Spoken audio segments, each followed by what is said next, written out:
Good evening, everyone. Welcome to the regular monthly meeting of the Greenwich Board of Estimate and Taxation. Please rise and join us in the Pledge of Allegiance. I pledge allegiance to the flag of the United States of America and to the republic for which it stands, one nation, under God, indivisible, with liberty and justice for all.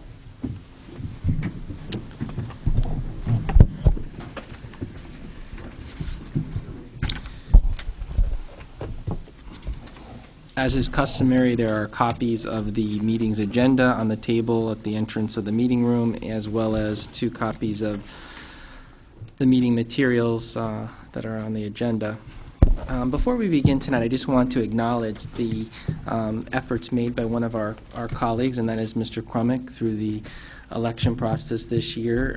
Was an active participant, and I think in part, we're acting in a nonpartisan manner on this board. I think it's important to at least recognize the contributions of someone who steps forward to participate in what is a rigorous process. So I think we should just give him an acknowledgement for his efforts this evening. Thank you. Now, could you come up with 132 more votes? Anyway, thank you. I appreciate it. I told you, I'm trying to get you the Superior Court judgeship.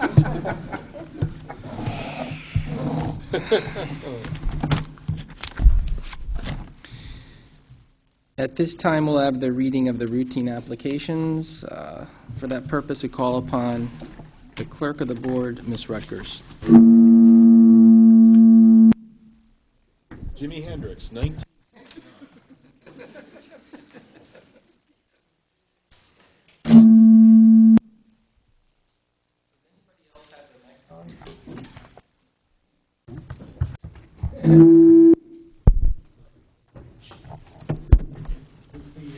The experience. Turn it on. Okay.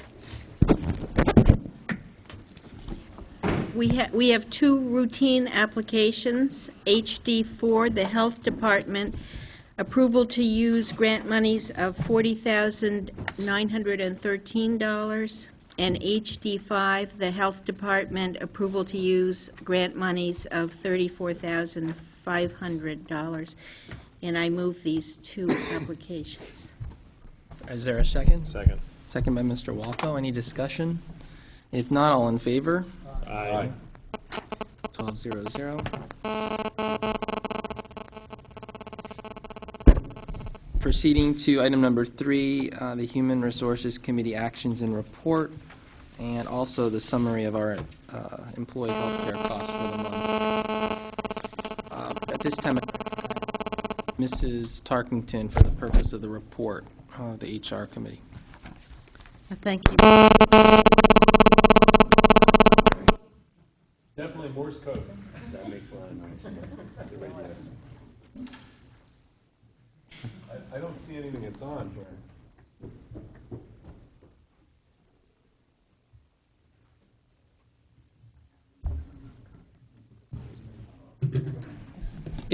I think what Mrs. Tarkington is doing is removing electronic device away from the microphone. So, I think that must have. Thank you. The Human Resources Committee met November 2nd. All committee members and Mr. Minarski, the controller, were present. Also attending were BET members Chairman Tessie and Mason. The committee discussed the month's informational reports, including reclassifications, upgrades 2006, and the town's vacant position listing. HR committee members remain concerned positions can be held vacant for up to 2 years. For the first time, the October part-time employee report included year-over-year comparisons. The total number of part-time employees in October, year-over-year again, increased by 7.3%. Peter Minarski, one of the 8 members of the Management and Confidential Employees Committee, presented an update on the compensation and benchmarking study. He explained because the committee would like to interview each of the candidates, a new RFP was issued on October 27th. The new deadline for receipt is November 22nd. At its meeting, the HR Committee passed the following resolution to be delivered to the first selectman. And I quote, "The HR Committee is concerned that the majority of the MC Study Committee has a conflict of interest with respect to their own compensation and the other matters within the scope of the MC study. Therefore, the HR Committee was disappointed to learn that the request for a proposal for the MC study was issued without prior review by the MC Committee, as had previously been discussed. The HR Committee strongly recommends that the MC Study Committee be reconstituted to have a majority of independent members who are not MC employees, as good governance would dictate."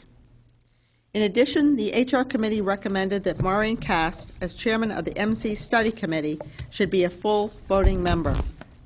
In the interim, Chairman Peter Tessie has met and discussed the HR Committee's concern with the first selectman. They have concluded a plan which changes the voting composition of the MC Committee to include 5 members from appointing authorities, including the BET, the library, and Nathaniel Witherall, and 4 MC employees. And again, I think as we said before, the BET will be represented by Ms. Rutgers and also by me. And it's expected that the recomposed committee will hold its first meeting the week of December 4th. Thank you. Great, thank you.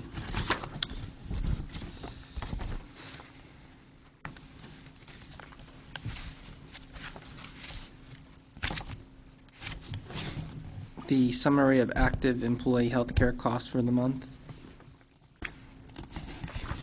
Just want to acknowledge that we did receive it. Proceeding to the next item on the agenda, the assessor's report. Oh, yes, Mr. Walko. I just have a question on the healthcare report.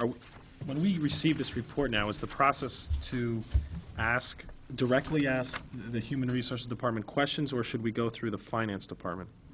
My recollection was we were going to send questions to the HR department. That's what you had recommended when we took this off as a regular.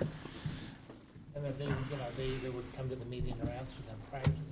Okay, so I don't know if anybody else has this question, but I'll be asking it of the HR department, and that's if they can just explain what's driving the decrease or the difference in headcount.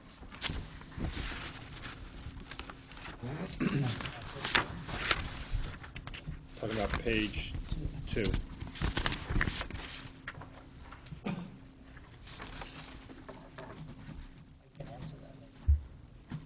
I think the difference, what's going down, is a combination of 2 things: vacancies not being filled and people waiving insurance. Because we have 2,200 and almost 2,300 employees on the type of organization, and the number of people waiving insurance varies, and you can see the large number of vacancies not filled. Those are the 2 factors. I actually think the 2186 is the number of people on health care that month. And if you assume there's 37 vacancies, that would be 22, 23, and that would mean there are about 80 people waiving benefits.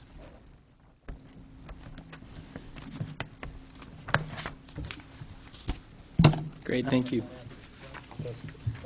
Thank you, Mr. Simon. Item number 4, the assessor's report. With us, we have the town assessor, Ted Gortney, and his assistant, Robert Shipman. Good evening. Good evening, Mr. Chairman and members of the board. You have my report, and I'm prepared to answer questions. Just in summary, we did meet with the Munis people to try to resolve some of the problems we're having with our system. We are completing the work on the 2006 grand list, and I've attached the operation plan that we've made up for the next budget year.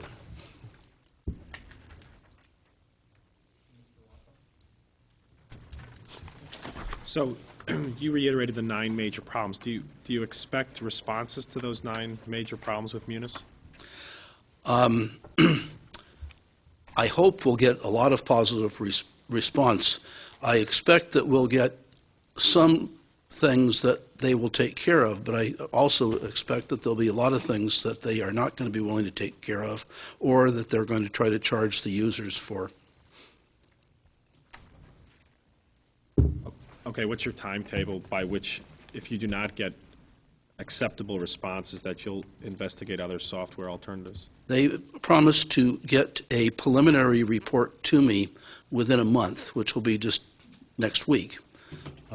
Based upon it, I would then consider what they're looking at. Can I keep asking questions? Proceed. I'm looking at the spreadsheet on the draft of your operations plan, and then under the first page heading of a neighborhood redefinition study, Yes? the apportionment of 9,000 parcels Yes. within quotes. What is that? We discovered that there are a lot of properties that are in neighborhoods that share some special facilities. Let me be sure I'm talking about the right thing. You're talking about the... It's on the first page of your colored spreadsheet, Okay. about 3 Portion lines of the down. 9,000 parcels, okay. In the town, we have set land values by the different districts, and we have different influence factors. It has come to our attention that in some cases, when there's subdivisions, there is some land that has been set aside, and in many cases that parks have been set up and so forth, that benefit a limited number of peoples that are adjoining these areas, and that to use the same standard rate without giving a land influence factor when there's a benefit should be corrected. And this is an attempt that we're having to correct this possible inequity, at least to study it. And it's a matter then of defining where there are special parks set aside or special areas set aside that is to the benefit of a limited group of people, and reflecting that as a land influence factor.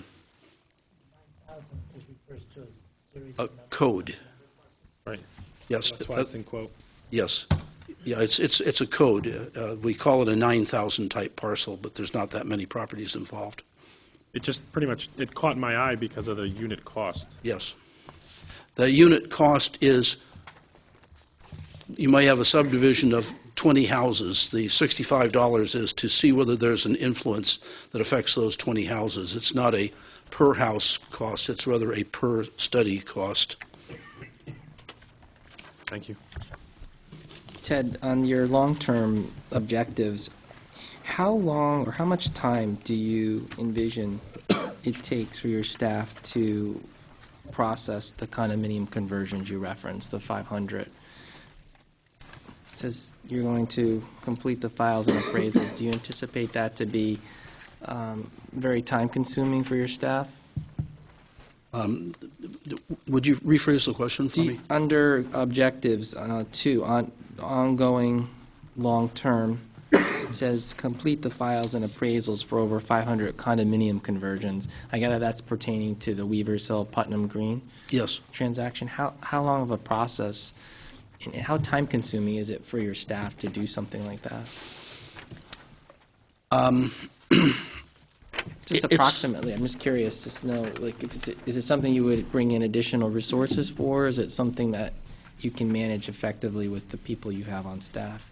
We can pretty much do it within our own staff. What we need is to set up a model that reflects the different types of units within a condominium complex, and then to look to see whether there's any special characteristics other than the different models, and then to figure out what the values of the different models are, along with adjustments for benefits that some might have over others. So it's not a complex issue, but it does take some initial thought to set it up. And it's something that we will be able to complete. Okay.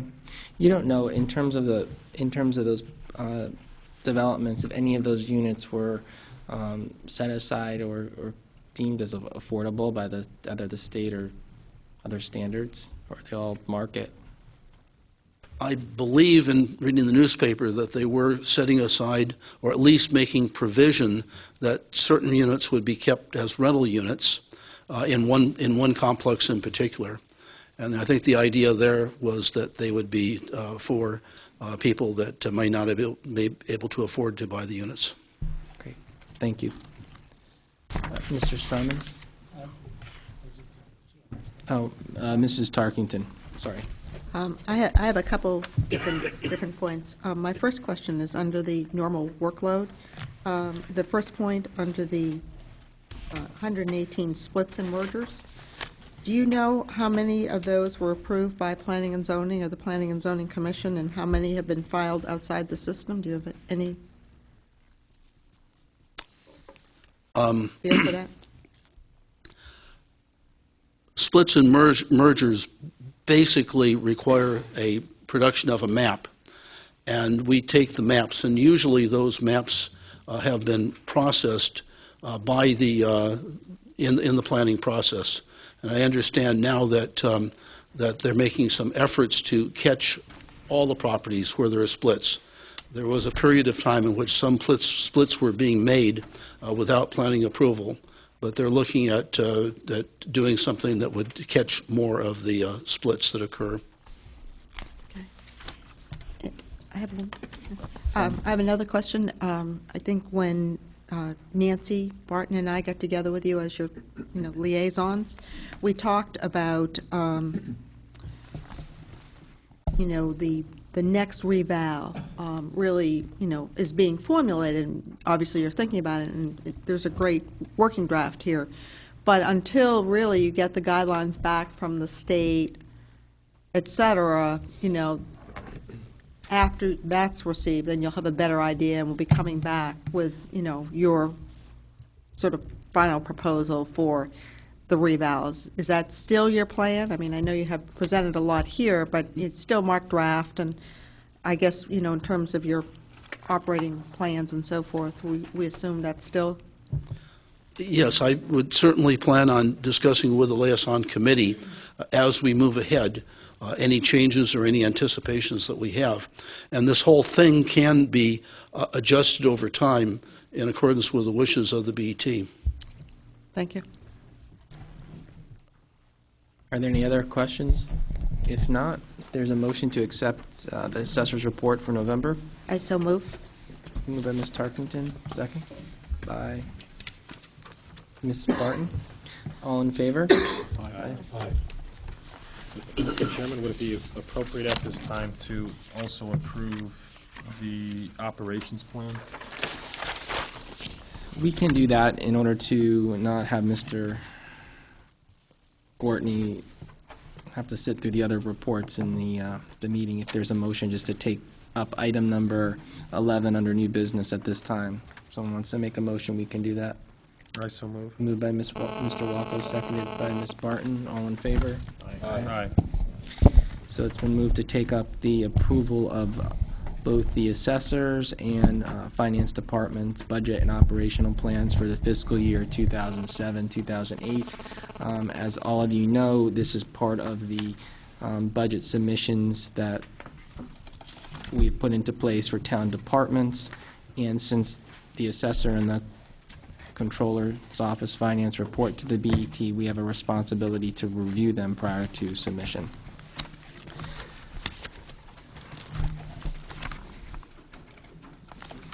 Do members have any comments about, we'll take the assessors first, the assessors' budget or operation plan? Right. Okay, sorry. Mrs. Tarkington. I'd just like to, again, follow up on the comment that I made before. Obviously, Mr. Gwartney has prepared a, good, solid plan, but I would expect that once he gets the state guidelines in on the new regulations, that we may have the opportunity to discuss it over the coming year, per his discussion that he's just had. So we may see some modifications to it. Okay, thank you. Mr. Walko. I was just going to comment and note that the, I guess it's page 7 of the of the working draft, the right-hand corner, has taken into consideration our comments at the Budget Committee meeting, and so at least the information is more useful, and the spreadsheet is helpful in our deliberations. So I think that's a step in the right direction. Okay, further comments on it? If not, we may have a motion to approve it. Moved by Mr. Simon, seconded by Mrs. Tarkington. All in favor? Aye. Carries. Mr. Gortney, thank you. Mr. Shipman, thank you. And Mrs. Gortney, have a good evening. Now we go to the finance. Yes, Mr. Cromick. Before they leave, on the page 7 that Steve was talking about, you have 3 columns, budget, actual, and revaluation.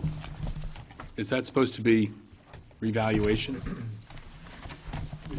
Or is that supposed to be the difference between the budget and the actual? Additional funds in addition to it's actually in the budget, but there are funds in addition to the normal funds that we have. So it's supposed to be the difference between the budget and the actual? No. It's supposed to be in addition to the budget. It's as like a capital, right?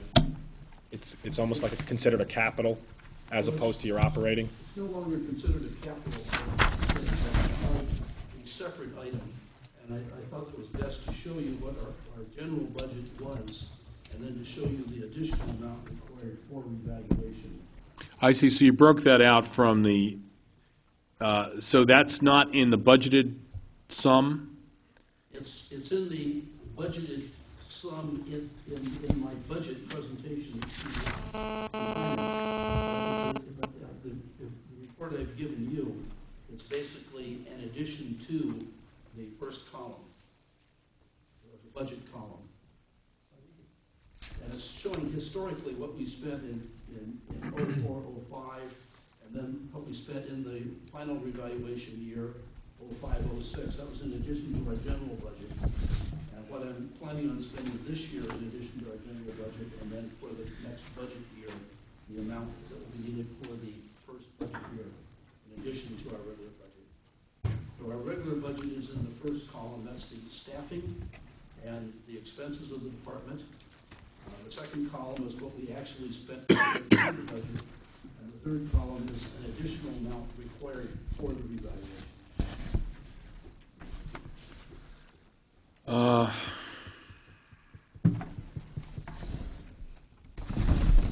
I'm just wondering if that makes it murkier rather than clearer. That's my only concern. Because basically, revaluation expenses in the past have been treated, as I understand, as a capital expense, and now they're being treated as an operating expense. So they're actually, the cost of revaluation would be included in your budgetary amount, wouldn't it? So we're approving a budget of about $1.3 million for Right. the assessor. But that's what's being proposed. That's what we're authorizing him to submit to the selectmen. So it's budget plus revaluation is going to be the amount of his operating budget. Correct.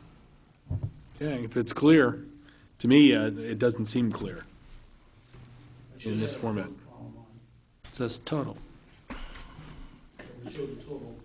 In all the budget work that I've done using the format of the finance, it is clearly set out as a bottom line. That was, in this one, this was a summary basically of all the budget. It doesn't papers. total this, I'm just ignoring. And so I showed it separately, just as it's shown separately in the budget papers that go forward, but I gave it a separate column. I should probably have then also had a total column that would have made it clearer. Well, in the proposed budget, the revaluation, normally your operating funds that you're requesting or that you were granted would be included in your total budget. So that would be the numbers under the budget column. But what you've done is you've broken revaluation out and gave it a separate column. But that's not the way the budget is submitted. The way the budget's been submitted to finance shows it incorporated in the budget, as you just suggested. Yeah, so the actual budget, as Larry had mentioned, for 0708 will be submitted at $1.3 million approximately. I mean, that's my only concern, but we've already approved it.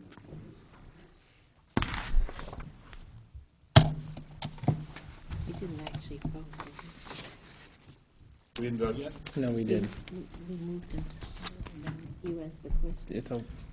No, we said all in favor. No, I thought I didn't get the question in time. Yeah, no, we did. It was, Yeah, it was by unanimous, but that's fine. I mean, we're going to reflect the comments that Mr. Crumick has made and the dialogue.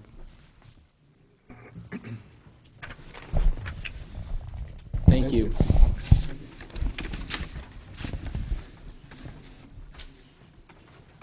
Since we moved 11 up in approval, we might as well take the Finance Department budget as well at this time. Is there something that you would like to say in terms of your budget requests that you're submitting to the? I'll answer any questions. I don't know if you want me to go through the operational plan or any of the line items in the budget itself. No, I just thought if there was anything in particular you wanted to point out. Do members have questions? Mr. Stone? Just to clarify, Pete, the professional services, the 51,490, that's inclusive of the $30,000 that we Yes, invested? the 90,000, 30,000 of it reflects the actions taken by the audit committee on the resolution to spend $30,000 for special audits. Of this year's budget, Right. not next year's budget. 7-8, this document before you. 6-7. 7-8. The question was, is the $30,000 in this budget for special audits? And answer. I thought, if I may ask a question, I thought we asked to have that money taken out of the 6-7 budget, not the 7-8 budget. You don't think we're going to spend it this year? We're going to wait until next July? Well, the resolution that you authored, I believe, and I think the minutes reflect this, that That was an expenditure to be made in next year's budget. All right. Mr. Chairman, we can do both. There's money in the current year, 6-7, and you could, at the next audit committee meeting, bring forward another resolution. We could spend it from both years. Any other questions? Was there any? It's been moved by Mr. Walker. Is there a second? Second. Second by Mr. Simon. All in favor? I've got a question. Oh, sorry. Mr. Crumick. I just want to make sure that I'm looking at the right thing.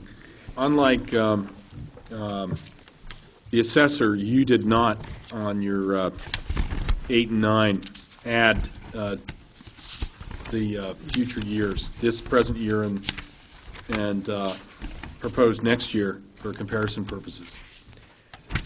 I did not. It was my understanding that all of the operational plans will be changed in Section 8 and 9 and reflected in all the operational plans going forward. We haven't done that yet internally. But the one that will be submitted to the first selectman, that change will be made. Excuse me, Roland, can we do this universally for the December one? Yes. Okay, thank you.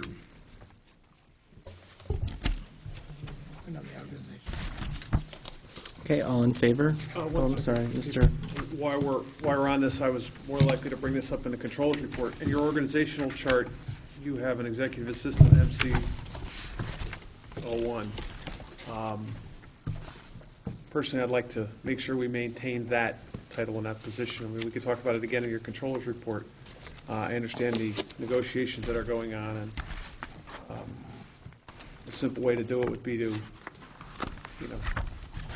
not fund the new position and create a job title for the MC employee that we want for that position and pay it out of current salary accounts for the next fiscal year, as a footnote. I missed, are you saying keep the title as an MC, Management Confidential? Correct. I'd like to see you keep that in your table of organization going forward with the budget. And I know in your controllers report, we can get into a discussion there. You have some issues that position may fall to a non-MC position. Okay, we could talk about it during the Controllers report.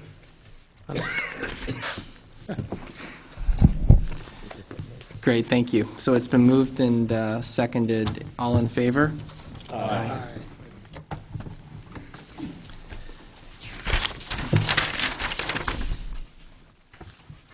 Okay, proceeding back to number 5, committee and liaison reports. Mr. Stone, you have a triple hitter tonight. You have audit, retirement, and treasurer, so. You want to intersperse it with somebody else's report? No, that's fine. Okay, already. We'll have Okay. all Thank you. three. First, the chairman, the audit report, Mr. Chairman. The audit committee met on the 9th of November. First item taken up was a review of any actions that might have been taken by various town departments concerning the payroll audit. The controller reported that while to the best of his knowledge no action had yet been taken, he understands that specific measures satisfying the auditor's findings will be implemented by January 1st of 2007. The second item was a review with the partner of the independent auditor, McGladrey and Pullen, concerning the ongoing audit of financials for the year ending June 30th, 2006. Mr. Bassett, the partner, reported that the audit process has been smooth to date, most of the work being completed, and the full report is scheduled now for filing on December 31st. They plan to present the draft version to our committee on December 14th. Thirdly, we are continuing review of the process followed by the town in awarding contracts. Joan Sullivan, the purchasing director, has now responded to questions submitted. We've asked the risk manager to develop a questionnaire to be completed by prospective vendors, which would focus, among other areas, on litigation experience of the applicants and their affiliates. Somewhat in this connection, there is interest by members of the committee to review total costs of various awards, including subsequently approved cost overruns.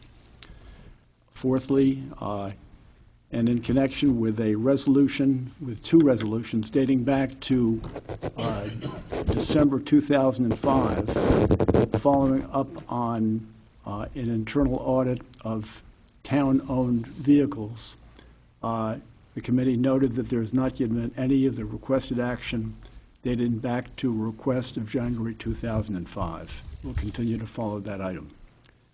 Finally, we unanimously recommended that the Finance Department budget for the year 2007-2008 a line item of $30,000 for professional services that would supplement our internal audit staff. Moving to the Retirement Board liaison report. As noted in the last BET board meeting, the Retirement Board began its review of various investment managers in late October. Further to the issue concerning investment performance of the retirement fund, Larry Simon and I will be meeting with the Retirement Board Chair in the near future. The Treasurer's Search Committee report is that that committee has interviewed 3 of the 6 finalists, with the others scheduled for Wednesday.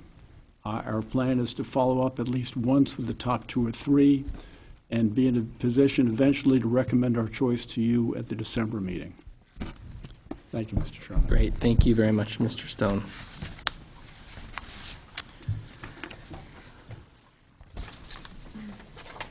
The HR Committee, we heard from Mrs. Tarkington already at earlier point in the meeting, and the only other committee, the Hamilton Avenue Building Committee, Mr. Walco, you had indicated a brief update. We meet on a monthly basis now to review Phase 2. Phase 1, if you all recall, was the garage portion. Phase 2 is the actual building construction. Construction seems to be moving along. We're actually making up for some lost time, and I will keep you posted as to whether or not there is sufficient contingency to carry us through this program. So I think that may become an issue in the future. Thank you. Oh, yes, Mr. What is Simon? the estimated completion date of the school at the moment? The timeline still suggests summer of '07. I think, just like the contingency, that will be tight.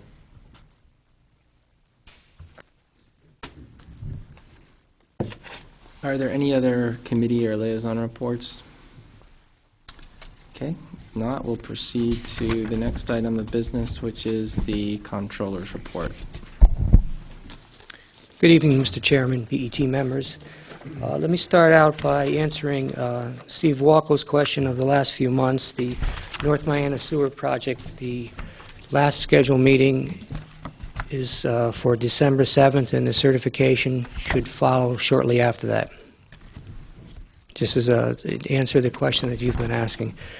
Going to Mike Mason's question, Peter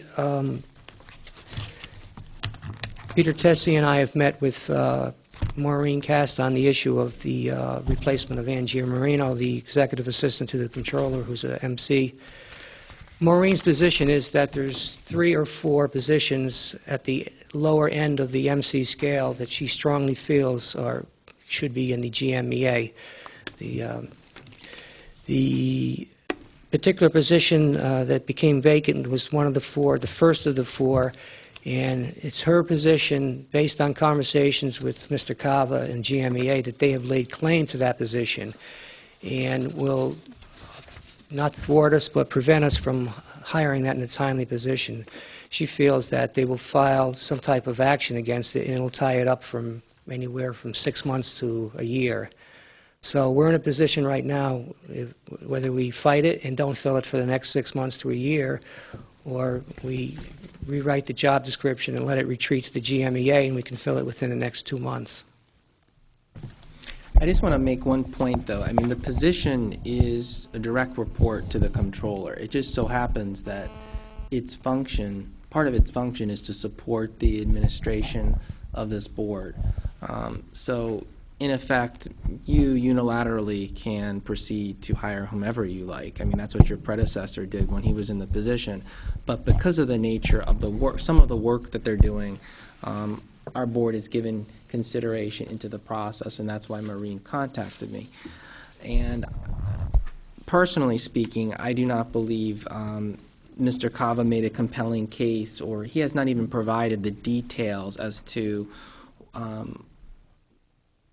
past grievances where situations like this have arisen and they've been taken to an arbitration panel. It would have been nice to see that prior to conceding it, because what this does do is limit through the controller, ability to hire, or his ability to hire truly the best qualified, because it is a unique position. But what was explained to us is that you have to look at the nature of the work that the position performs, and if it does not fall under certain criteria and is more similar to that of a GMEA employee, then they have rights under their current bargaining agreement to claim the position. And I think Maureen's position is there are others that are similar in that this particular union isn't going to go after those positions while there's an incumbent in them, but upon the incumbent vacating, they will seek those positions. Again, I think it's unfortunate we never really got the details from Mr. Cava about past cases of what the track record was. But again, the most important thing, though, is we don't want to impact the operations of the finance department. And I think that's, Peter and I have had discussions. We have other important business to do, and it affects his ability to get things done when he doesn't have his right hand there, which next to Roland, the assistant to the comptroller, is your right hand. And for the information for the BET, Maureen, the direct report to Maureen, the Human Resources Director, and the Police Chief are 2 of the other positions that she's going to have retreat back to the GMEA. So this is not a case of singling out my direct report. All 3 of them are similar in that they report to department heads that do deal with a lot of confidential matters, but she strongly feels, and the GMEA is after her, to lay claim to that position. The other was in the law department, or is that one? I believe the fourth was Charlene in the selectman's office, which has been changed or up. Right, well, her responsibilities increased dramatically with other functions, but I thought the other executive confidential secretary was law. Law, police. I can't recall No? who the fourth. It's not law? So just those are the remaining three, HR, finance, and police. Okay, Mr. Crumick? Didn't we upgrade those positions just a few years ago? In particular with the concept that because they were dealing for department heads with confidential matters that would have to be kept confidential also from the unions, that they were deemed not to be within the collective bargaining agreements at the time. I thought that these specific positions had been designated as confidential non-union positions, and that it had been looked at by at least whoever the labor contracts officer was at the time. Well, Alcava's been here for at least 11 years, Yes. so, I mean, he knows the history, why he's taken an about face on it. I'd love to know if your recollection is correct, which I believe it is. I mean, we never really got that part of the story, and I think it's something that before we take the final turn and concede this, we deserve the benefit of seeing something more concrete. Okay? I mean, I know you've been in the middle of this, but, I mean, if we're not going to get the response from them, I don't know what else we can do. Mr. Lash is here. He can certainly facilitate for us and have Mr. Cava be more responsive to us if that's necessary. But this shouldn't take a lot of time. Okay. Any other questions on the controller's report? Mr. Simon? On page 2, the work continues on the retirement plan document, not the summary plan document, but we as a board will have to approve this sometime in the spring, because there's significant, after the retirement board approves this, and we should think of the process. It'll probably be in March or April. And I would think, because it's quite a lengthy document, we'd like to think about a process to go through this. It's maybe 30 or 40 pages long, as to what we want to do in terms of approving this. Okay. I mean, I don't know how, because I think the board members should be aware of all the changes that are being made and the clarifications that are going on, just as general education. Thank you, Mr. Simon.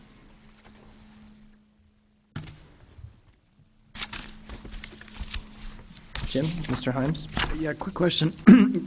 Peter, you make reference to the retirement board and the fact that two of the equity managers, Armstrong and Sands, were notified of being placed on review.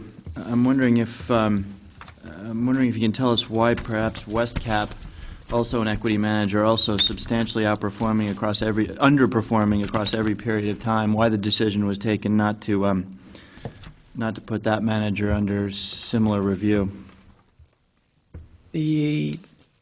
I believe the Westcap is already in the index fund, and the Armstrong and the Sands were singled out because of their performance against the indexes. So the Westcap money has been taken and placed into an index fund? I believe historically it's been, since 2002, an index fund, correct? This is the State Street Association, the one from, let me get my...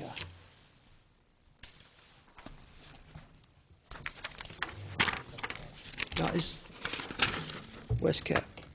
Oh, I'm sorry. Westcap, the Russell 2000 growth. I don't have an immediate answer. It's just that these two in this report were singled out initially, and that's not to say that Westcap will follow with the other two.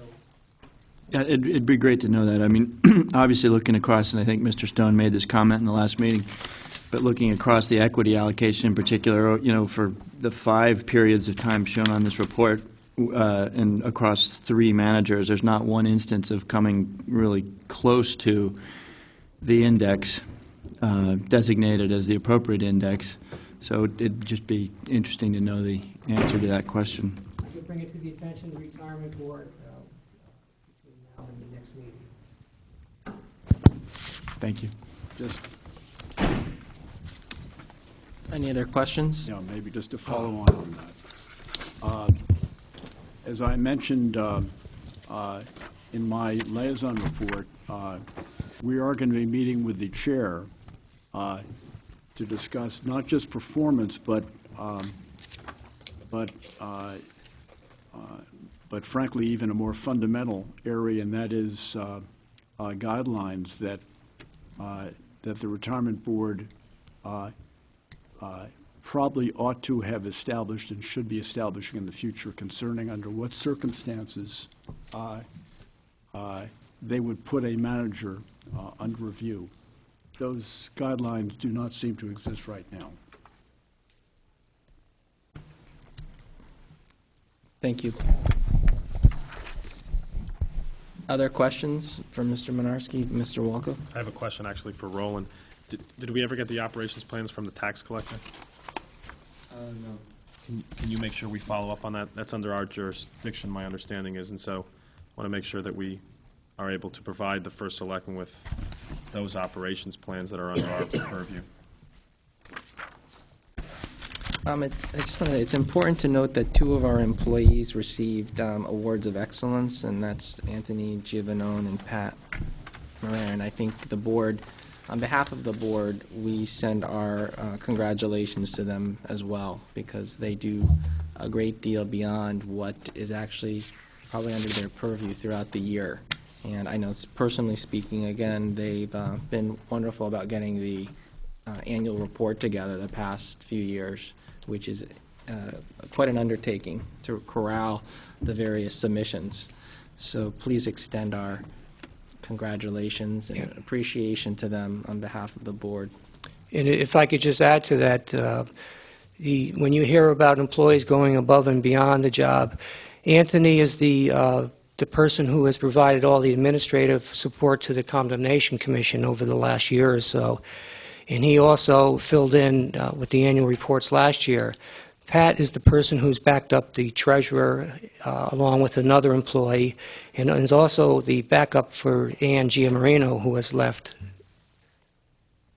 to... I'm sorry, sir, the meeting is in, I believe, upstairs. Sorry. That's okay. And Pat also is the person who helps coordinate the BET Budget Committee, the Audit Committee, and the HR coordination with posting the meetings and helping out. So again, it's been great to have them too, and they really, really deserve this award, and I'm proud of them both. Great. And they're the two people that helped Roland during the budget crunch, so they're very valuable. Yeah, it's well-deserved. Are there any other questions? No? Thank you. If not, motion to accept the Comptroller's report for the month. Moved by Mr. Norton.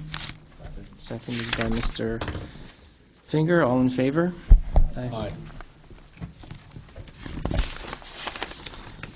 Number 7, acceptance of the Treasurer's report for the period of October 1 through October 31st. So moved. Moved by Mr. Walko. Second. Seconded by Mr. Himes. And we have a question coming from left field from Mr. Simon. So we voted, we had a special meeting in August, I recall, to vote on the settlement that I yet to see come out of the risk fund. Is that correct? Does this mean we've yet to pay for this? No, this is, what you can't see here, there's an accounting device called due to and due from. A lot of the payments are made out of the general fund, and the check for $465,000 was paid very close to that August meeting. Where are we? The risk fund, the balance that Mr. Simon is referring to, $3,420,000, is actually $465,000 lower accounting-wise, because it's owed to the general fund. But that check was cut and is cleared. Yeah, but what's our policy? I mean, this is like giving us a report, and you have all these due tos and due froms. And This is This is a cash balance investment activity report. This is similar to our policy with the, not similar, but the OPEB fund where had the money in, the OPEB fund getting better returns on the investments, and then we true it up at the end. This, because of the lack of continuity, should have cleared out about a month ago. So it will not be on the next month's report. The money will be subtracted Correct. next month's report. The cash will be transferred. We made a formal policy for OPEB on how we wanted Yes. to do the do twos and two fronts, but I think on all the other funds, other than the staffing issue, we should be current. When I look at a report, it should show what the balance is.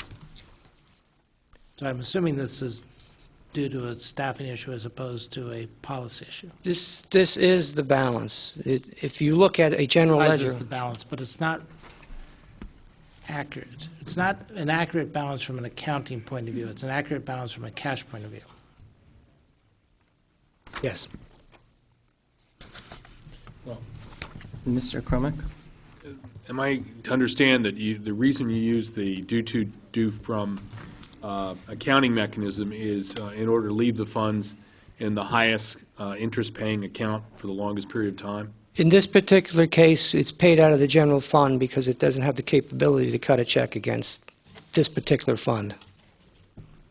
And then it'll be netted out of the OPED, of the STIF risk fund next month. It should have gone through in the month of before September 30th. It just simply did not go through as far as the cash transfer. And again, that was a staffing reason, or is it a reason to maximize the return? No. In this case, it's a staffing issue. It just fell through the cracks. I have one other comment. Yes, Mr. Simon. On page 2, the year-to-date, it shows OPEB.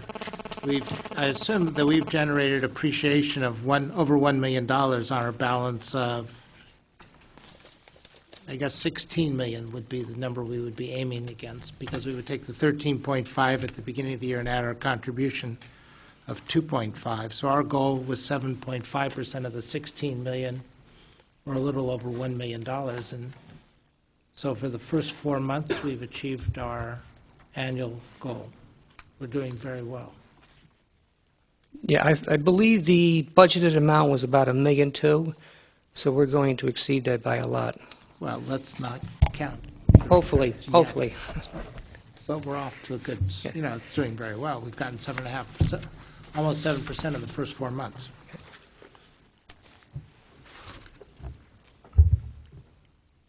With good credit to the investment advisors who gave us the advice to invest where we did. Mr. Chairman? Yes, Mr. Norton. Yes.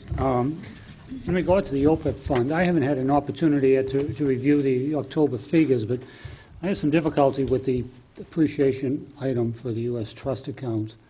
I believe that represents year-to-date, which is July 1st through October 31. I'm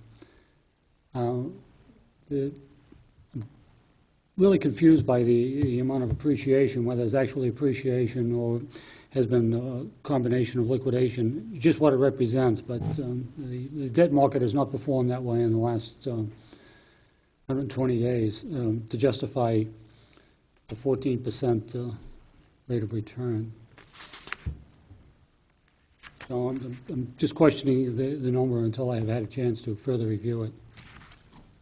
I believe Well, it's on we my computer. certainly appreciate your diligence, and the fact that you're the investment committee is a good thing. That maybe you can sit down with Mr. Himes and do a quarterly review of some of these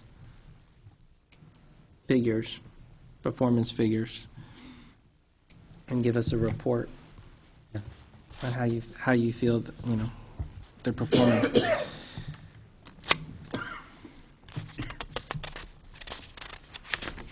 Were there any other questions? Not. It's been moved and seconded. All in favor? Aye. Number 8 are the minutes for October. So moved. Moved by Mr. Walko. Is there a second? Second. Second by Mr. Simon. All in favor? Opposed? Abstentions? So 11-0-1.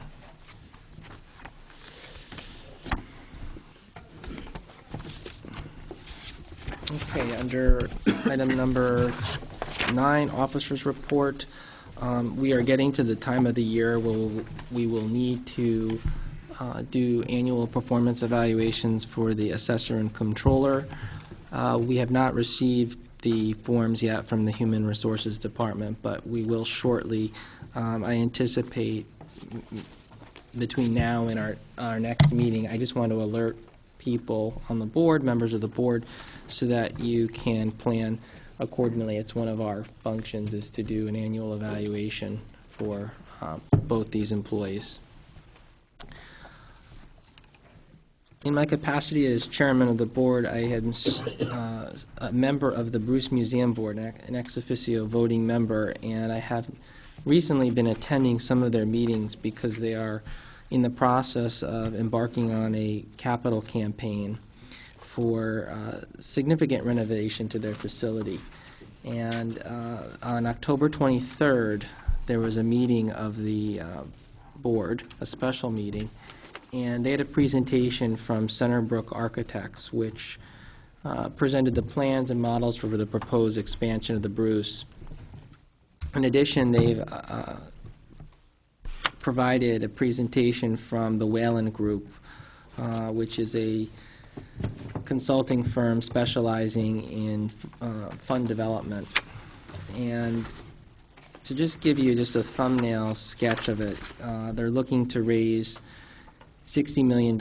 They've currently raised $12 million, $40 million of which is going to go to the facilities.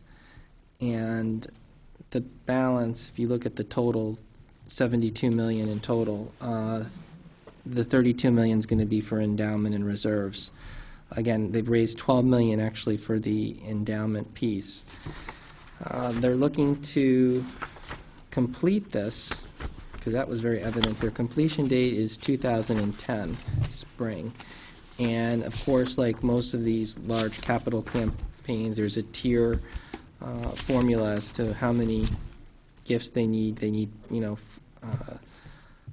ideally a $10 million gift, 2 $5 million gifts, 6 $2 million gifts, 10 $1 million gifts. So I made sure I signed up all of you for at least $500,000 to $1 million gifts, and they're expecting the checks sometime in the spring. So come to the next meeting with a certified bank check, and I'll deliver it.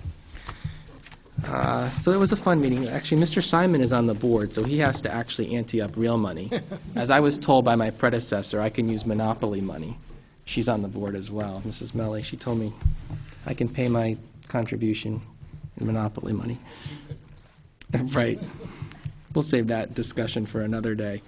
The executive assistant to the controller, you've heard previously where that stands. Hopefully we can get that reconciled and we can proceed to fill the position, primarily for you, because I know how important it is, particularly at budget time when you're, all hands are on deck and you need all the bodies that are allocated to your offices. So I'm happy the board is aware of some of the hurdles and how we've tried to move that along, and hopefully we'll get the cooperation that we need internally.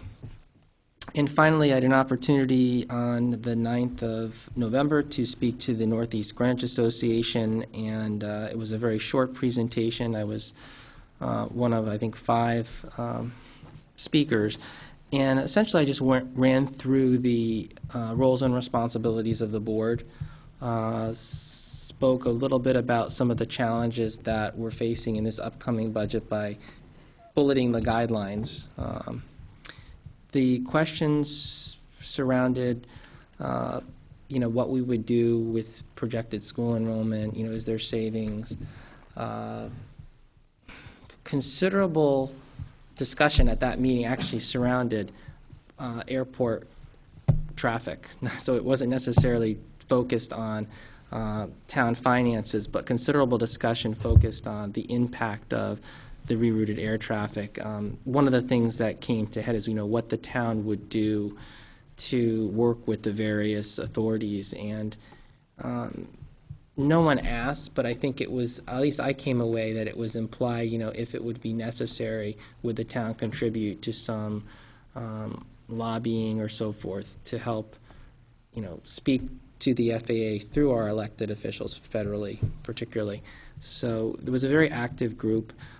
One of the most interesting aspects of the evening was Leslie Lee from the Greenwich Land Trust spoke about the town and public-private partnership needed to develop for acquisition of the water company lands. And she did a very fine job. It was very interesting to hear. And then finally, the issue surrounding the control of commitments and transfers between the town and the Board of Education. A number of people on this board worked extremely hard to address this issue, and it was a request from the chair of the Board of Education to have one last gathering of the town attorney and the outside attorney that rendered the opinion to them in terms of their authorities.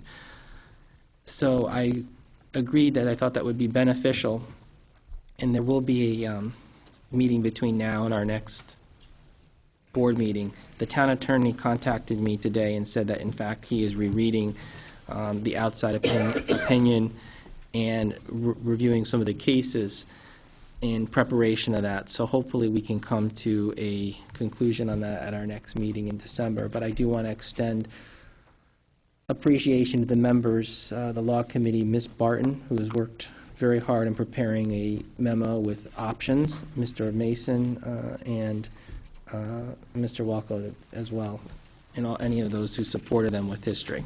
Thank you. And that being said, I have no other items. Mr. Stone, do you? Thank you, Mr. Chairman. Mrs. Rutgers? Okay, with that, there's no other business. Is there a motion to adjourn? Moved by Mr. Norton, seconded by Mr. Finger, 8:05. And happy holiday, happy Thanksgiving to everyone.